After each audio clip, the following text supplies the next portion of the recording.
Baik, kembali lagi di channel edukasi dan sastra Bejo.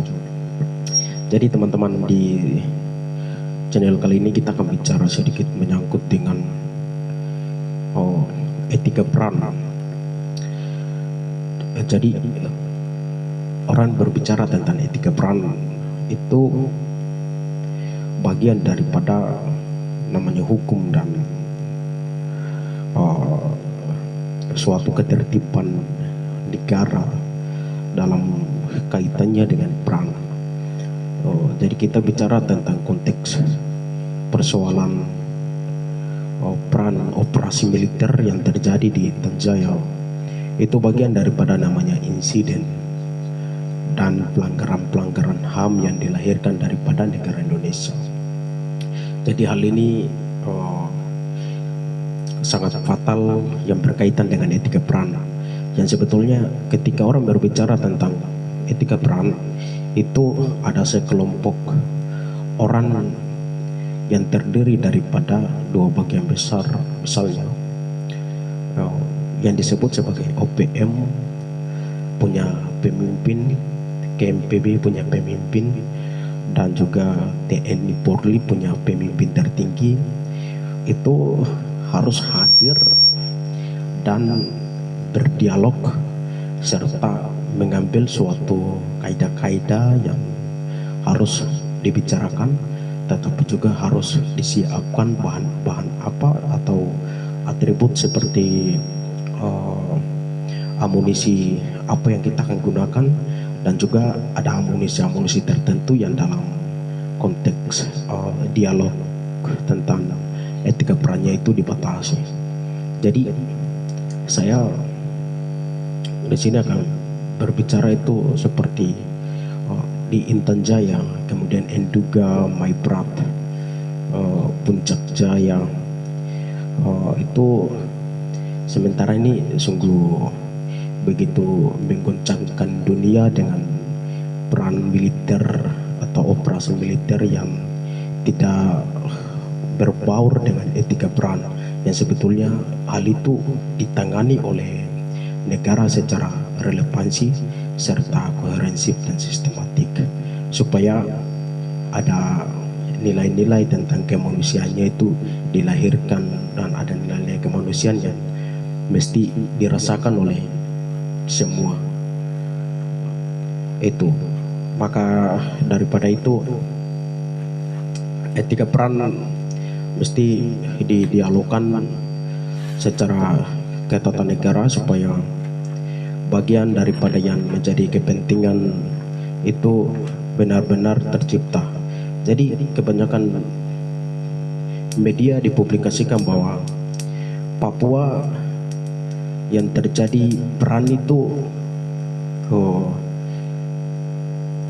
adalah bagian daripada suatu diskriminasi yang dilahirkan oleh TPMPB dan OPM. Jadi hal itu tidak benar.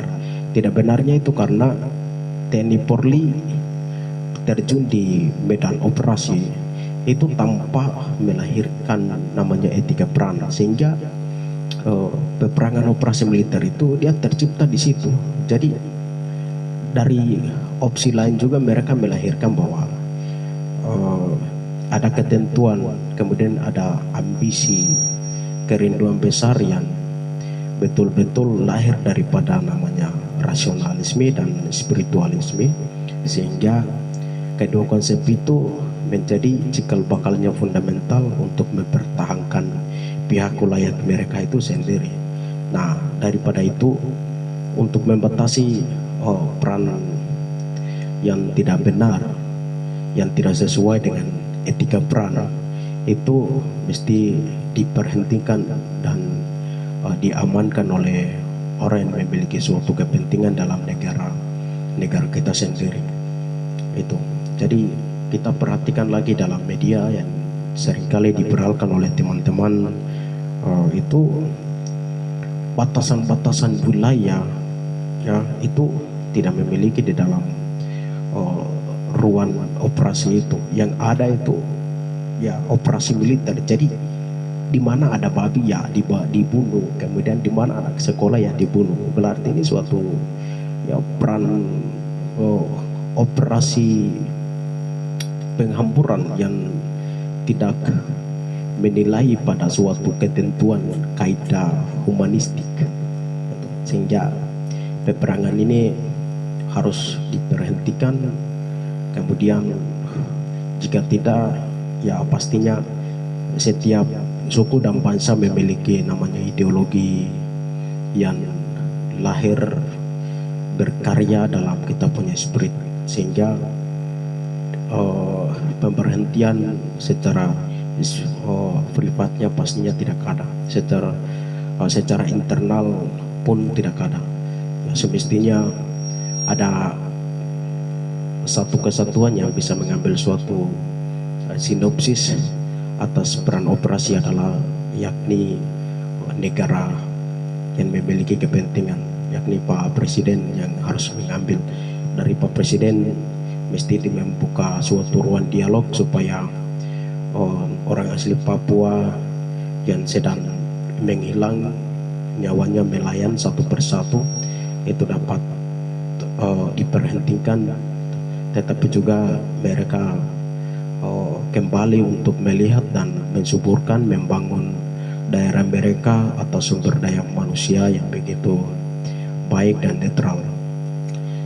Mungkin itu yang dapat kita bicarakan, dan kutipan ini saya minta sebelumnya untuk like, comment, subscribe serta bagikan agar